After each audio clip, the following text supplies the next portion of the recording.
Hello, welcome. Come on in. I was just working away at this repair work here on this old precast concrete urn here, and it's one of the things that we do is sometimes we repair things for clients. So the Canadian winters are pretty tough on all kinds of materials, both man-made and natural. So it's one of the services we sometimes provide.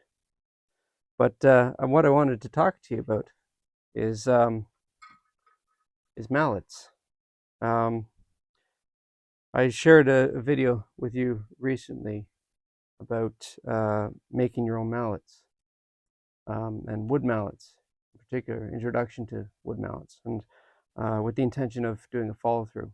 Eventually, I want to do a video on actually making a mallet and how to properly season and prepare the wood for shaping.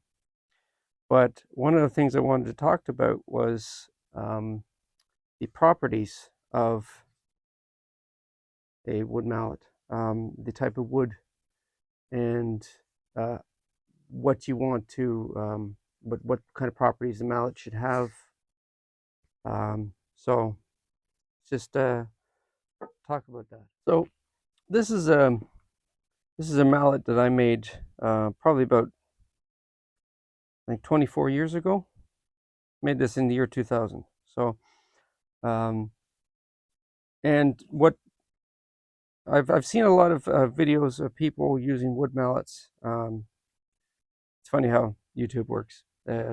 Once you start talking about something or watching something, they start delivering to you after the fact about how everybody else is doing things. So, but what I found is a lot of the wood mallets that I've seen people use are not a traditional material.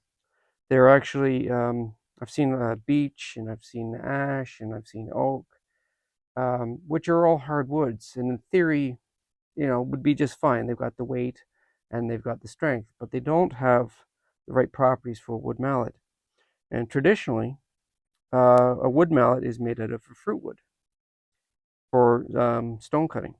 That's the preferred material to use. And the reason for that is the way that the fibers, are, how the tree actually grows. As you can see, this mallet has been used a lot, and it's been used with non-mallet headed chisels, which tend to wear out a chisel a lot faster since the ends are sometimes quite sharp.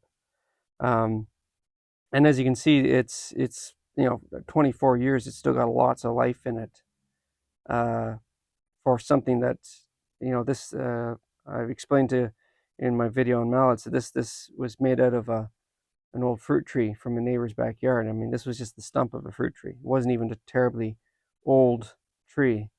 It was just a shrub basically that died, and yet it still had enough of the properties for me to make a decent mallet out of. And that's just an illustration of the density. It's seasoned very well, very nicely now. And it's I wanted to bring this up because you don't need to fear the making of a mallet, and if what happens if it doesn't work out or if it's not exactly the right way, because this mallet, uh, first of all, when I made it, I didn't know anything about making mallets, so I made it too short, hence the extension on the handle, which was just a piece of cherry that I had kicking around that I added onto it, and it's just attached with a screw and some glue. And in order to dress it up a bit, I put a bit of paint to it, and that's why that's where the dark color comes from. But originally this was like a two-tone handle, right? So it wasn't it looked a little odd. And this thing has gone through a lot of modifications. It's also got a great big split running through it that I fill with a resin with sand in it, just to give it a little bit of endurance. And when it wears out, I just top it up again. And then the top side, I made it with a slightly rounded top, thinking that I was concerned that it would knock off corners, only then to discover that the thing has a tendency to flip off the bench.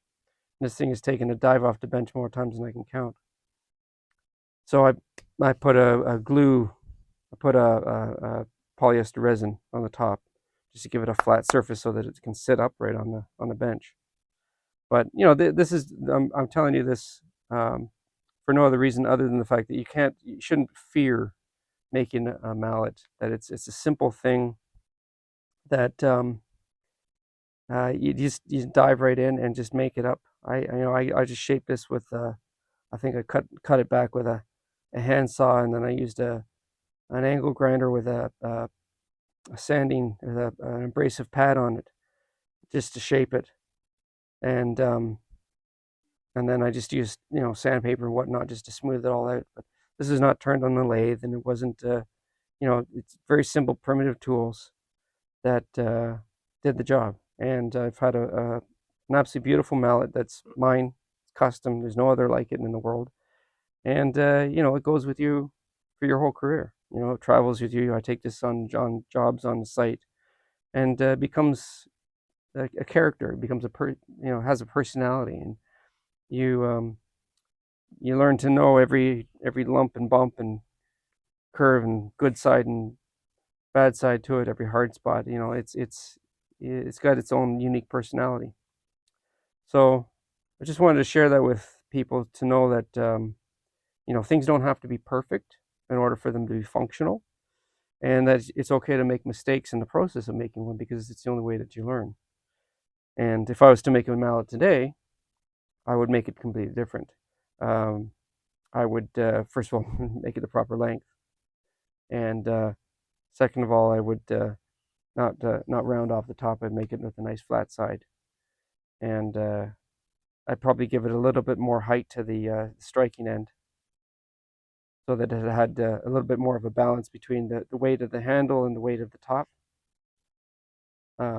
But yeah, there's only one way to know, and it's again, like, this is probably, I think it was maybe either a plum or a pear tree from the neighbor's backyard.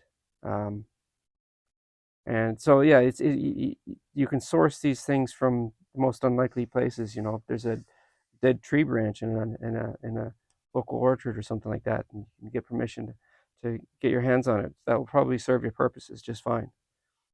But yeah, any kind of a fruit wood will do. Crab apple is probably ideal because it's a little bit more gnarly and twisted. Um, and the older the tree, the better, right? Because branches off of an old tree are going to get you much denser than a fast-growing young tree. But fruit wood is the traditional wood. It's got just the right amount of bounce, and the fibers are well knitted together, which are some of the properties that you want. It's about the preventing energy loss, right? That's what keeps the when you strike the chisel, you have to have a very lively energy transfer. That's what I oppose against the synthetic mallet so much, is that it's a very dead blow. The energy is lost. Whereas this, it transfers through beautifully to the chisel, and you get the maximum amount of energy transfer um, without getting tired. Whereas the synthetic mallets, the energy is transferred back up through the user's arm. So when you use a synthetic mallet a long time, it has its negative consequences, whereas wood mallets don't do that. So now these are just my opinions. I'm not a kinesiologist. I don't have research data to prove this, but this is my own experience and my own opinion for what it's worth.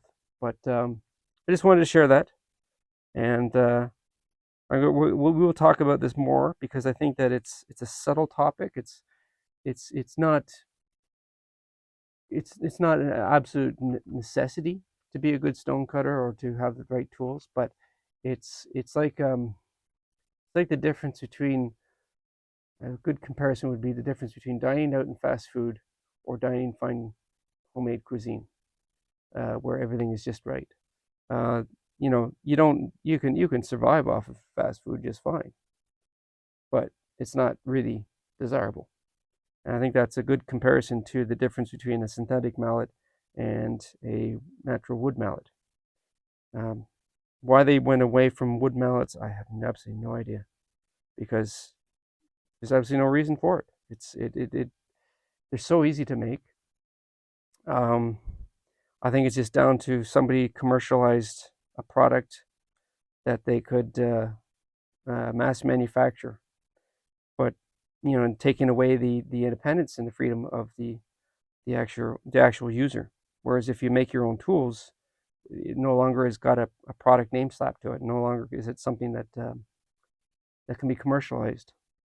And but back in the day when you had journeyman, making your own tools, making your own mallets was freedom, right? You just had a bag and you had your feet and you walked and you traveled from town to town with your tools. And if you needed a mallet and you didn't have a mallet, you could always make one from some wood from an orchard. So there's a lot of sense behind that when you think about that. And we really need to get back to this kind of independent thought. It's about an extension about how the mind thinks and solves problems. But sometimes the simplest solution is the best solution for a problem. Yeah. Anyways, so that's it. That's all I wanted to share. We'll see you next time. Thanks for watching.